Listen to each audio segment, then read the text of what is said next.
à toutes, bonjour à tous, bienvenue dans votre émission cinéma. On prend connaissance tout de suite de l'actualité dans les salles avec Johan. Bonjour Johan. Bonjour. Ravi de vous retrouver. On va commencer avec, merci, un film qui s'intitule Les fantômes d'Ismaël. Eh bien, c'est le dernier Arnaud Desplechin. Voilà, il va être beaucoup question de Cannes, enfin en tout cas on va dire de manière assez générale. Donc un retour sur le film d'ouverture qui était présenté hors compétition, eh bien ma foi c'est plutôt bienvenu. On retrouve le grand Arnaud Desplechin, quand même l'un de nos auteurs depuis 1994, je crois, la date de son premier moyen-métrage. Et depuis, il fait vraiment partie de notre patrimoine, avec un réalisateur qui est véritablement un auteur, qui a une patte incroyable, qui nous a laissé de très très beaux films. On se souvient notamment de Comment je me suis disputé, de Roi et Reine, de La Sentinelle. Enfin, il y en a eu beaucoup, marqués et illuminés souvent par la présence de Mathieu Amalric. Au générique, Mathieu Amalric qui revient, et donc Arnaud Desplechin qui nous présente une nouvelle fable, à la fois une histoire un peu abracadabrante, un peu analytique, un peu burlesque, où effectivement, une nouvelle fois, c'est un véritable écrin pour l'énergie de Mathieu Amalric, où on retrouve également Charlotte Gainsbourg, incroyable, et Marion Cotillard, puisque Les fantômes d'Ismaël, c'est une histoire a priori raconté comme ça, très simple, un homme qui refait sa vie, qui retombe amoureux d'une femme jouée par Charlotte Gainsbourg. Son ancienne femme est morte, ou en tout cas pour lui morte, en tout cas elle a disparu il y a déjà une vingtaine d'années, jusqu'au moment où, de façon tout à fait improbable, elle va refaire apparition, et on imagine avec toutes les situations qui vont compliquer la vie du couple. Donc on est toujours entre le tragique et le comique, et pour tenir cette ligne, il fallait vraiment un grand trio d'acteurs. Il y a beaucoup de faux fuyants, on part dans toutes sortes de directions, on passe un moment grandiose, et vraiment, une nouvelle fois, Arnaud Desplechin démontre toute sa virtuosité. Allez, on va regarder tout de suite la bande-annonce. Avec plaisir. Il y a 2 ans, je rencontrais Ismaël. Vous n'avez pas d'enfant? J'ai aimé des hommes mariés. Ah, bon, en ce moment, je suis célibataire, donc ça ne nous laisse pas beaucoup de chance, quoi. Ah ben non. Aucune. On racontait qu'il avait perdu une femme. C'est votre femme? Oui, Carlotta. Un jour, elle est partie. Où ça? Je l'ai jamais su. Toi, tu y penses? Et ça fait 20 ans, ma chérie. Ne sois pas jalouse d'un fantôme. Vous êtes Sylvia, la compagne d'Ismaël? Oui. Je suis sa femme. Carlotta. Je crois que j'ai vu Carlotta. Ne me parle pas de Carlotta, je veux plus entendre parler d'elle. Elle est en vie. Elle t'attend en bas. C'est moi. Oui, Ça fait combien de temps? 21 ans, 8 mois et 6 jours. J'aurais préféré qu'elle soit morte. T'existes plus. J'ai besoin de toi. Moi, j'ai pas besoin de toi. Qu'est-ce que t'es venu faire ici? Oh, je crois que tu le sais. Je te plais quand même? Quand même. Tu vas y arriver. Je suis terrifié. Je veux pas que t'aies peur. Je veux pas que t'aies peur, mon amour. J'ai arraché ton masque. Et je ferai de toi un prince. Vous devez aller au ministère public, ils annuleront le jugement. Vous pourrez récupérer votre patrimoine. Est-ce que je peux récupérer mon mari?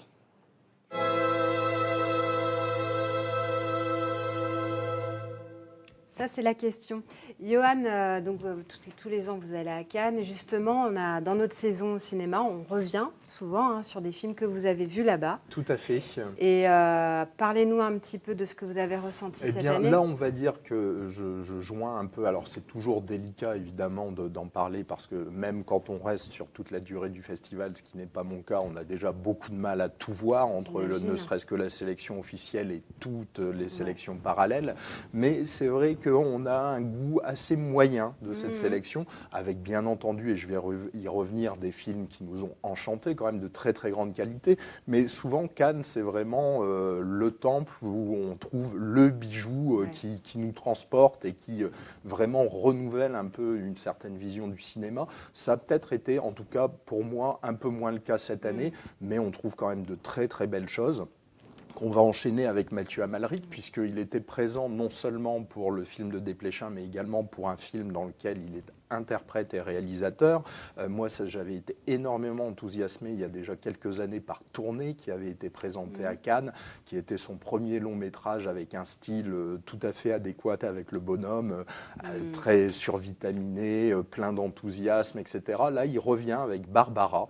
Donc, comme le titre l'indique, un film sur la grande chanteuse, mais avant tout un film d'Amalric. Alors, je dirais, c'est pas complètement une déception, mais on s'attend tellement pas à ce qu'on va voir que effectivement, c'est un film un peu ovni. Il faut absolument pas que les fans de la chanteuse pense que c'est un biopic traditionnel et hagiographique. Pas du tout. Le rôle de Barbara est interprété par Jeanne Balibar. Donc Jeanne Balibar, Mathieu Amalric, un grand couple de cinéma il y a quelques années, à la fois à l'écran et à la ville. Donc là, c'est vraiment un ovni avec de très très beaux passages, mais aussi un film qui va laisser certainement certains spectateurs sur le côté. Mais en tout cas, il a été, et ça je trouve que c'est une belle chose, il a eu un prix. Donc il était en sélection à un certain regard, le prix de la poésie du cinéma, et véritablement il y a quelques moments tout à fait enchanteurs dans ce film. Donc voilà pour un certain regard. Autre sélection parallèle avec un très très joli film, on reviendra dessus, Karine Tardieu qui nous a signé Au témoin d'un doute. Une comédie assez légère, mais alors avec un fond un peu de société, de famille recomposée. On verra que c'est une tendance assez lourde en ce moment, enfin lourde, pour le coup traitée de manière très légère, mais très présente dans le cinéma contemporain.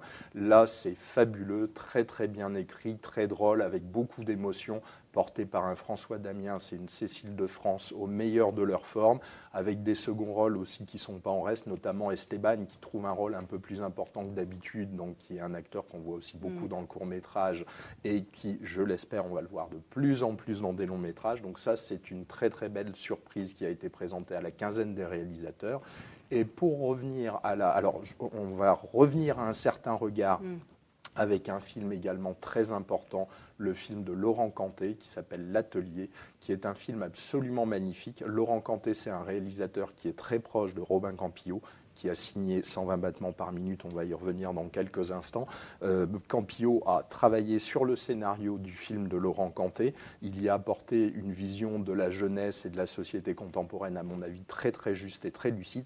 L'Atelier, c'est un très très beau film sur un atelier d'écriture mené par un écrivain interprété par Marina Foïs, qui va travailler avec des jeunes, entre guillemets, difficiles de La Ciotat, et voilà, avec beaucoup de conflits, beaucoup de très très très belles choses. Voilà, donc là, c'est quand même aussi un coup de cœur.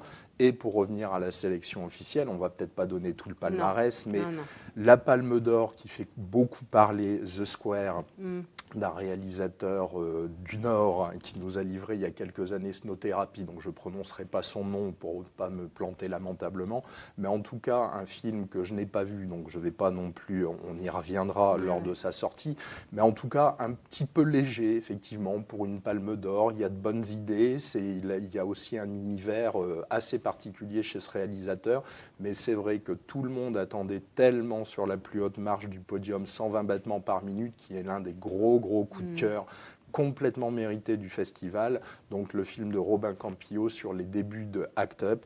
Donc un film qui est beaucoup plus qu'un film sur les années SIDA, etc.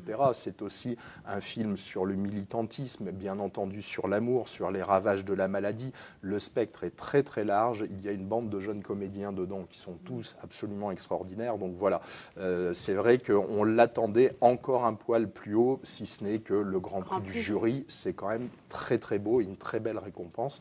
À noter que le film a été aussi soutenu à la production par Cyclic, donc c'est une très très bonne nouvelle aussi pour nous, pour la région, dans ce qu'elle fait, dans son soutien au cinéma. Voilà. Alors après, donc on a eu du Nicole Kidman, Grand Prix du 70e anniversaire. Elle revenait assez en forme sur ce festival après une petite baisse. Prix d'interprétation féminine pour Diane Kruger, a priori assez mérité, tout comme Joaquin Phoenix, l'équivalent pour le prix d'interprétation masculine. Et moi, je vais revenir sur le prix du jury, donc le petit prix du grand jury, parce que là, c'est un film qu'on est aussi assez nombreux à avoir adoré, un film russe qui s'appellera a priori Faute d'amour, un film contemporain, là également sur la déliquescence de la famille moderne, avec tout ce que ça implique, un film extrêmement fort, poignant, très bien interprété, donc je vous en reparlerai quand il sortira. Très voilà. bien. On revient quand même sur 120 battements avec plaisir, par ne minute, serait-ce hein. que pour voir la très belle bande-annonce. Allez, on la regarde. Et Catherine de Médicis demande à Ronsard... Bonjour tout le monde, nous sommes à Club Paris et nous sommes venus vous donner un cours de prévention sur le sida parce que l'État français est incapable de nous informer. Qui vous a donné l'autorisation? Il faut savoir que la capote, c'est la seule manière de se protéger. Pour l'appellation, Ne regardez pas ça. il faut savoir que Ne le regardez risque pas, existe s'il vous bel et plaît. bien. Je vous demande de quitter cette salle. Nous vivons le sida comme une guerre invisible aux yeux des autres. Pourtant nos amis meurent, et nous ne voulons pas mourir. Nous nous battons contre ceux pour qui l'épidémie est une aubaine car elle tue depuis plus de 10 ans dans l'indifférence générale. Je vais résumer la situation. Melton Pharm a décidé d'orchestrer une pénurie de traitements afin de faire parler de sa nouvelle molécule. Et d'amplifier l'effet d'annonce, on va augmenter la pression et on obtiendra de toute façon les médicaments pour les gens qui en ont besoin. Ensemble, nous pouvons unir nos forces pour résister à l'épidémie et aux problèmes sociaux qu'elle engendre. Il faut inverser le rapport de force. C'est pas nous qui avons besoin des labos, c'est eux qui ont besoin de nous. Tu vois bien qu'on n'arrive pas à mobiliser les médias sur la question des traitements.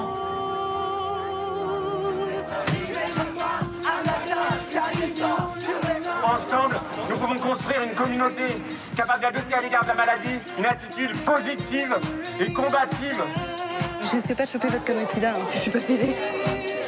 Ah. À Club Paris, nous avons choisi d'affirmer le sida comme un défi. Vous pouvez le relever avec nous. Rejoignez-nous.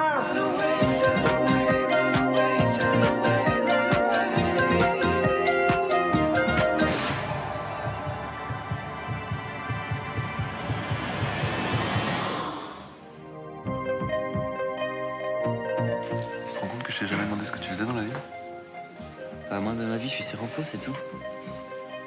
Voilà, quand ça se résume. Voilà, on y reviendra largement, Johan. On n'a plus beaucoup de temps. On va quand même parler de Pirates des Caraïbes. Oui, passons au côté paillettes maintenant. Au bateau, avec Johnny Depp qui revient en force. Ah oui, en force et en forme. Alors, c'est un peu d'ailleurs le paradoxe, c'est que le malheureux, on a l'impression qu'il ne sait plus faire que du Jack Sparrow, mais par contre, il le fait très bien. C'est vrai que, bon, on en est au 5e, donc on se pose toujours la question, est-ce que ça vaut encore le coup?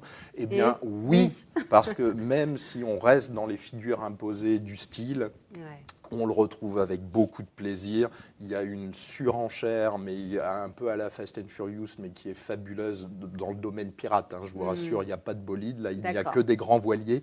Mais en tout cas, d'un point de vue visuel, d'un point de vue amusement, d'un point de vue scénario, d'un point de vue poésie de l'image aussi, sur quelques séquences qui sont très très bien réussies, eh bien écoutez, on s'y retrouve. Alors bien entendu, moi c'est un peu le regret que j'ai, il serait temps, avec quand même tous les ingrédients qu'ils ont sous la main, de se renouveler un peu et de proposer, allez, soyons fous, quelque chose de vraiment... Là, on est dans les clous, il y a les passages obligés, voilà, exactement. Alors, ceci étant, les risques, c'est quand même qu'on a deux réalisateurs norvégiens, Joachim Rønning et Espen Sandberg, qu'on n'a quasiment jamais vu. Hein. L'un de leurs derniers longs métrages, c'était Bandidas, sorti en 2006, qui était une parodie de western, qui avait le grand mérite de rassembler à l'affiche Selma Hayek et Penelope Cruz, mais à part ça, c'était pas fabuleux. Voilà, donc là, on retrouve le casting, là, exactement, avec les petites blagues bien senties. Donc on avait eu Keith Richards dans le rôle du papa. Là, il est quasiment méconnaissable, mais après les Stones, on va retrouver Monsieur Beatles dans le rôle de l'oncle. Donc je laisse aux spectateurs le plaisir de découvrir cette séquence.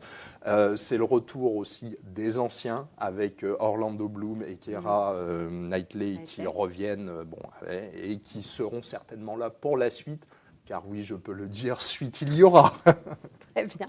Mais écoutez, je vous propose de se quitter tout de suite avec la bande-annonce du film. Voilà, et un peu de rhum juste derrière. Très bien. Allez, c'est parti.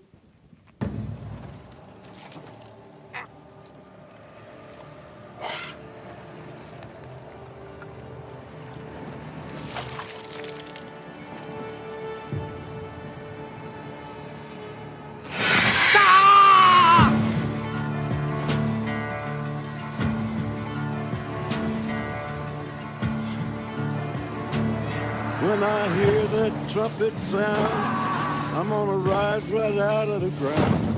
Ain't no grave can hold my body down. Les morts ont pris le commandement des océans. Ils cherchent un certain Sparrow. Well, look way down the river. What do you think I see? I see a band of angels, and they're coming after me. Ain't no grave can hold my body down. There ain't no grave can hold my body down.